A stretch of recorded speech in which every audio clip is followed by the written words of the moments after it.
অনফিল্ডে Real Madrid বার্সেলোনার সবচেয়ে বড় রাইভাল হলেও অফফিল্ডে বার্সেলোনার সবচেয়ে বড় রাইভাল মূলত ফ্রান্স। ফুটবলের রাইভালরির কথা উঠলে ফুটবল প্রেমীদের মাথায় সবার প্রথমে চলে আসে বার্সেলোনা বনাম রিয়াল মাদ্রিদ।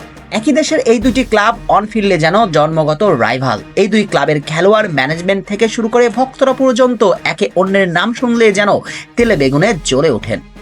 তবে ফুটবল ক্লাব বার্সেলোনার জন্য ঘরের শত্রু বিভীষণ হয়ে ওঠেন ফ্রেঞ্চ খেলোয়াড়রা। একবিংশ শতাব্দীর শুরু থেকে বার্সেলোনার বিভিন্ন সময় ফ্রেঞ্চ খেলোয়াড়দের সাইন করালেও বেশিরভাগ সময় হতাশ করেছে তারা। 2007 সালে অলিম্পিক লিওন থেকে এরিক আবিদাল এবং আর্সেনাল থেকে থিওরো হেনরিকে সাইন করে বার্সা ম্যানেজমেন্ট।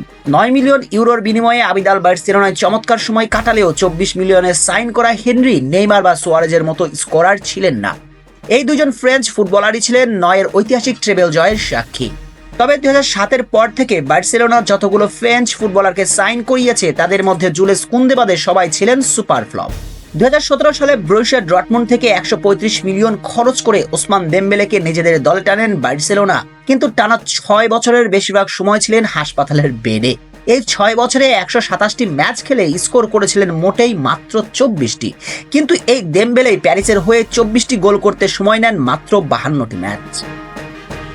2016 সালে অলিম্পিক লিওন থেকে দলে ফিরানো হয় আরেক ফ্রেঞ্চ ফুটবলার স্যামুয়েল উমতিতিকে। 25 মিলিয়নের বিনিময়ে আসা এই ফুটবলার শুরুর দিকে কিছুটা ভালো করলেও পরবর্তীতে হারিয়ে যান অজানার উদ্দেশ্যে। 2018 সালে সেভিয়া থেকে 35 মিলিয়ন রিলিজ ক্লোজ দিয়ে বার্সেলোনা ছাড়িয়ে নিয়ে আসেন আরেক ফ্রেঞ্চ ডিফেন্ডার ক্লেমেন্ট লংলেটকে। কিন্তু লংলেট বার্সা ফ্যানদের হতাশা ছাড়া আর কিছুই দিতে পারেননি।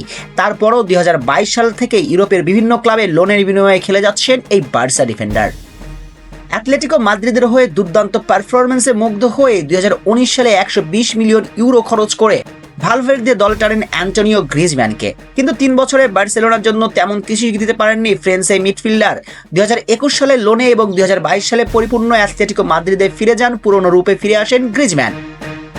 তবে আধুনিক সময়ে বার্সেলোনার সবচেয়ে সফল ফ্রেঞ্চ ফুটবলার হলেন জুলেস কুন্দে। 2022 সালে 50 মিলিয়ন ইউরো খরচ করে সেভিয়া থেকে আনা এই ডিফেন্ডার প্রথমের দিকে স্যালারি ক্যাপ খালি না থাকায় খেলতে না পারলেও কোনোভাবে হতাশ করেননি বার্সেলোনা ফুটবল ফ্যানদের। 2027 সাল পর্যন্ত কন্ট্রাক্ট রিনিউ করা এই ডিফেন্ডার হেসে খেলে দিন পার করছেন বার্সেলোনাতে। এরিক আবিদাল বা থিয়েরি হেনরির পরে ফ্রেঞ্চ ফুটবলাররা বার্সেলোনার জন্য যে অপয়া হয়ে দাঁড়িয়েছে তারই যেন পরিসমাপ্তি ঘটান জুলস কুন্দে।